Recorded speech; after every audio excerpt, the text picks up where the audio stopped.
If you're a 10 to 25 handicap and have been stuck at the same scores for an extended period of time, what I'm about to say should significantly change how you go about improving. So you three-putted a few times, walked off the course frustrated, and headed straight to the putting green, because naturally that's the thing you're supposed to do after you have a few three-putts. But what if that's the wrong diagnosis? And I can prove it with one number. This is the average proximity of a shot from 150 yards for a 20 handicap.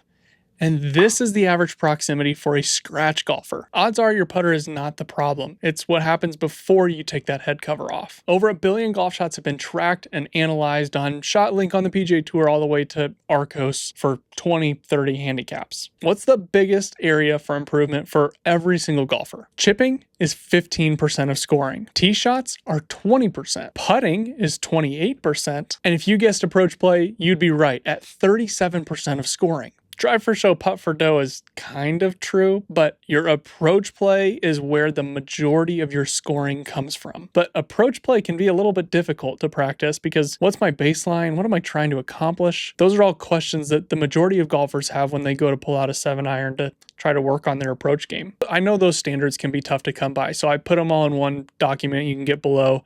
It's got baselines for every single yardage for every single golfer from PGA Tour level to 20 handicap. What I'm about to say should not imply that you should lower your expectations of yourself or you should stop trying. But what I am going to tell you is the honest data behind what your average should look like and what it's going to take to get to the next level. Because improvement is probably easier than you think it is. For example, from 5 feet, PGA Tour players make 77% of their putts, whereas 20 handicaps make 51%. So from close range, there's a pretty big difference between a 20 handicap and a scratch golfer at 19%. But once we get outside of 40 feet, you can see pretty much everybody's just trying to two-putt. The difference between the levels is how often you pull that feet off. It's not how often are you making a 40-footer, it's how often are you getting it down in 2, and how often are you avoiding getting it down in 3. One of the most dumbfounding stats I found in all this data was that from 22 feet is where a 10 handicap starts to become in danger of a 3-putt. So if you can just work on speed control, your handicap is going to drop like crazy.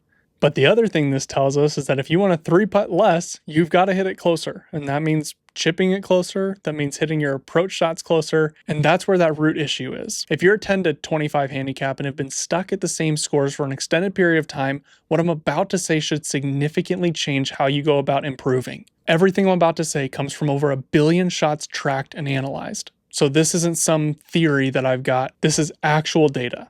To go from being a 20 handicap to a scratch golfer, you do not have to stuff it from 100 yards, but you do have to start hitting it about 10 yards closer because the average proximity for a 20 handicap is 73 feet and a scratch golfer is 42 feet. From 150 yards, a 20 handicap hits it to 108 feet, which is probably a missed green, and a scratch golfer hits it to 55 feet, where there's still a chance of 3-putting, but most likely you're in a safe spot. And even more important than proximity is just getting it on the green in general, because even from 108 feet on the green, a 20 handicap has a better shot of getting that down in 2 than they do if they're chipping from 10 yards or 30 feet. Now you can see how this approach play can compound into lower or higher scores. On the flip side, if you improve your approach play dramatically, your scores are going to drop and your stress level is going to drop like crazy too. Let's talk about specifically what does that mean. That means being able to assess your lie, assess the wind, assess the distance, figure out what shot is required in that moment, and hit it correctly the first time. I want you to think back to your range sessions.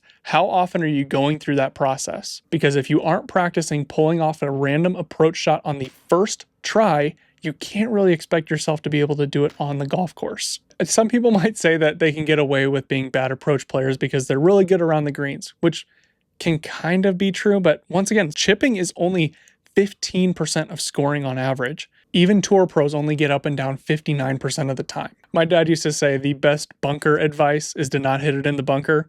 I feel like I'm kind of giving the same advice here. The key to short game isn't becoming tour level and chipping everything to 3 feet, which they obviously don't if they're only getting up and down 59% of the time. The key to short game is eliminating double chips, getting it on the green, and then 2-putting. So if you're sitting here thinking about how you've been spending your practice time, well, that's great. That's kind of the point of this whole video. Now, I also understand that not everybody has all the time in the world to go hit a bunch of irons. So for those 10 to 25 handicappers who have been stuck at the same score for 1, 2, 10 seasons, here's the simplest way that you can lower your scores without going and trying to improve your ball striking if you're not interested in that. Improve your make rate from inside of 8 feet. and make sure that every single chip hits the green, because data shows that that 10 to 25 handicap group has 2 catastrophic chips per round, which just means they bladed, chunked it, missed the green effectively. I would argue that make rate inside of 8 feet and chipping it on the green are more decision-based than they are skill-based, because you can get really good at making putts inside of 8 feet the first time by doing simple circle drills and understanding how hard you want to hit it from inside of 8 feet. That makes reading greens a lot simpler, and chipping it on the green the first time is just coming up with a simple system that you can go to one club and make sure that ball just gets on the putting surface. Here's what all this data means for how much time you should be spending on each aspect of your game. If you just have an hour, putting should be 17 minutes, chipping should be 9 minutes, approach play should be 22 minutes, and off the tee should be 12 minutes. I would obviously encourage you to cater this a little bit to your skill set and the facilities you have access to. I would also argue that the majority of your putting time outside, if you have a job like I do and you have limited time, spend that outside time working on speed control and spend your time in the office or your living room working on line. Now, when you go to that practice session, if you want to know what a good shot or a bad shot was, once again, you can get that free stat benchmark PDF or whatever I'm calling it down below. That's got everything you'll ever need from a PGA Tour level to a 20 handicap. Here's the other thing I want to hit on if you're still here.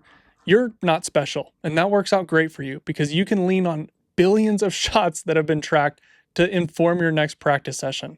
And approach play is number 1 and putting is number 2. So spend the majority of your time there. Then with driver, just keep it in play and hit it really freaking far. And with chipping, just get that ball on the green. The other thing I'll tell you, don't watch this video. I would go practice instead. Specifically practice your irons.